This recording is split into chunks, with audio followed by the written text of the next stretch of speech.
from them. This happens again and again and again and again in the Book of Mormon. Mormon community does the same thing. So, the theme is here, well, because they saw the Jerusalem priests' corruption. Now, this was after the return of the Babylonian captivity. This theme kept happening even back in the Old World in Jerusalem with the Qumran community, even as it happened again and again and again in the Book of Mormon. So that's kind of an interesting theme here. What it does is it allows the protesters to continue cultic law outside the Jerusalem priestly elite class. And that's exactly what we find in the Book of Mormon with Lehi. Well, and I thought this was very interesting. Once you, I'm trying to read the Book of Mormon once a month, every month this year, because I'm doing this commentary. Well, I'm about halfway through it again for the second time at this point, and one aspect, and you notice when you can read it this often, you begin to notice patterns that you don't notice otherwise, and I think this is extremely interesting. I think this is why Hugh Nibley's comments and ideas were so powerful, because he had read it so often in order to teach it. A magnificent job he did. I think that's why Gardner is so good, and Daniel C. Peterson, and William Hamblin, and Matt Roper. Oh, we've got an enormous amount of excellent commentators on the Book of Mormon. I'm just a dunderhead doing it by video, so I'm one of the lesser lights, I assure you. One aspect of the brass plates that Nephi deemed worthy of comment is that they trace Lehi's lineage to Joseph. And it's quite unlikely that Lehi did not know of this, however. Thus, the statement in the small plates is probably related to Nephi's intention to associate his particular story with Joseph rather than some foreign lineage. So he ties this right back into one of the most important biblical patriarchs. This specific lineage is important, and here's why. Because it tells us that Lehi's ancestry was part of the northern tribes of Israel. Remember on that map I showed you Ephraim and Manasseh is way up in the north, up by the Sea of Galilee, not down south by the Dead Sea with Judah. The Joseph inheritance of the Israelite tribal areas is in the north. Very interesting. So, again, this is another internal consistency with this theme of being related to Joseph and coming from the north. The southern kingdom included the lands of Judah, of course, and Benjamin, but Joseph was allocated lands in the northern part of the kingdom. The tribe of Joseph therefore became one of the lost 10 tribes as a whole unit. But we have bits and pieces of it, a branch broken off of the tree, as not only Nephi, but Jacob in that magnificent chapter 5, and Alma discussed this, and Christ when he was quoting Zenock. He advocated this idea of one of the branches of the tree was broken off and grafted elsewhere. This is the Book of Mormon branch of Israel that they're talking about. So not all of the tribes were destroyed. Some were scattered elsewhere. So the religious history of the northern tribes, of course, is important for us to get the background of Lehi and his family, he says, and the possibility that Lehi resisted the Deuteronomic reform by King Josiah. Because Josiah was in the south, in Judah. And when he reformed his Deuteronomic reform, and they found that book of the law of the Lord in the temple, that's down in Jerusalem. It doesn't necessarily mean all of the other tribes accepted that reform. There is evidence that Lehi could have resisted that. And of course, the main, again, to reiterate this, one of the main critical themes that Josiah got rid of was this theme of the heavenly council of the gods, the Yahweh Sabaoth, the Lord of hosts. And the Book of Mormon mentions that several times. They call Yahweh the Lord of hosts. Well, that's what Josiah did away with. He said, no, we advocate strict adherence to the law. We don't go with the council of the gods. But what's one of the first things on page 1 that happens with Lehi? He sees that council of the gods. So this theme of the northern part of Israel is very important as Lehi coming from Manasseh. It's consistent.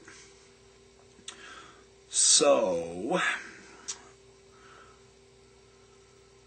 Assyria's destruction of the northern kingdom means that our perception of the northern kingdom's history comes from the southern sources in the Bible. Now, this is important to understand.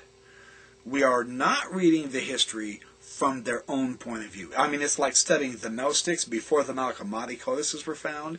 We could study what the Gnostics were about from the point of view of the early Christian fathers. Irenaeus, Hippolytus, some of the several early Christians, because they would quote the Gnostics. But we didn't have the Gnostics' own views from themselves until we found the Nag Hammadi libraries. It's the same thing in the Old Testament in this part of the history. What we have about the history of the northern religion is based upon what was rewritten from the southern kingdom's point of view, and of course they viewed the northern kingdom as being apostates and adapting paganism.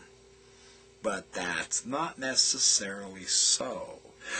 Lehi, in his vision of the Tree of Life, and Nephi, in his vision of the Tree of Life, and the interesting indications of the Asherah, that is the mother goddess in the temple, discussed by Daniel C. Peterson. I've done some videos on this. I've done some writings on my blog on this. Brant Gardner will get on that. And so there's some very interesting indications in our Book of Mormon that it didn't go along with King Josiah. Margaret Barker's big on this also, as is Kevin Christensen. Boy, there's just so many good people to be reading. Every name I mention, look them up. Try to get their materials. They're absolutely essential. Except for the backyard professor idiot. Don't listen to him. Well, where am I? The origin. Oh, here's what he says. Now on page 86 of Gardner. The origin of the northern kingdom, the 10 tribes, the origin, is tied to a prophet, and it is tied to Joseph. Nephi puts that in as his lineage. And you remember in Lehi's Last Will and Testament, another beautiful, authentic genre of literature, I believe it's in 2nd Nephi just before Lehi died, when he gathers his kids together and he's blessing Jacob and Joseph. And he's telling Joseph about Joseph the seer in Egypt. And he said that Joseph the seer from Egypt prophesied about in the last days a man named Joseph after his father would bring forth the record, and that was indication of Joseph Smith. Could you imagine being Joseph Smith and translating that and coming across that? That would have just shocked you, wouldn't it? That's fascinating stuff. So the tie to Joseph is very real, very serious with Nephi. Now, one of the southern kingdom's complaints against the northern kingdom was its religious practice. Jeroboam is not the king over Jerusalem, so he has no access to Jerusalem as the cultic center. Here's the trick, see? He therefore creates his own religious shrine temple in Bethel and Dan. And I showed you how far north Dan is. I mean, it's way up above the Sea of Galilee. It's straight across the way from Tyre on the Mediterranean coast. It's closer to Tyre, way up there, halfway up the Mediterranean coast, than it is to Jerusalem.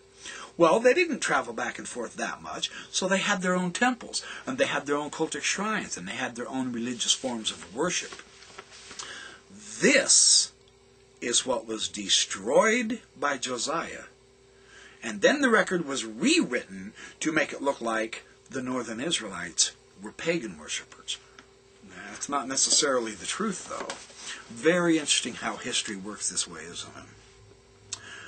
As seen by the Deuteronomic reformers, they were in apostasy. That was the theme. Well, Lehi couldn't have been in apostasy because the Lord called him to call Jerusalem to repentance. The Lord was giving him phenomenal visions, as he was with Jeremiah. Isn't it interesting? Jeremiah also had this vision of the council of the gods. Very interesting. So, Siegfried Horn, I'm on page 87 of Gardner's commentary now. Siegfried Horn, Dean and Professor Emeritus at Andrews University, the director of the American Center of Oriental Research in Amman, Jordan itself. He describes Jeroboam's religion. Now this is interesting. Now Horn uses the term apostate, and we may see through his discussion a glimpse of the pre-reform religion that the Deuteronomists altered and then they condemned.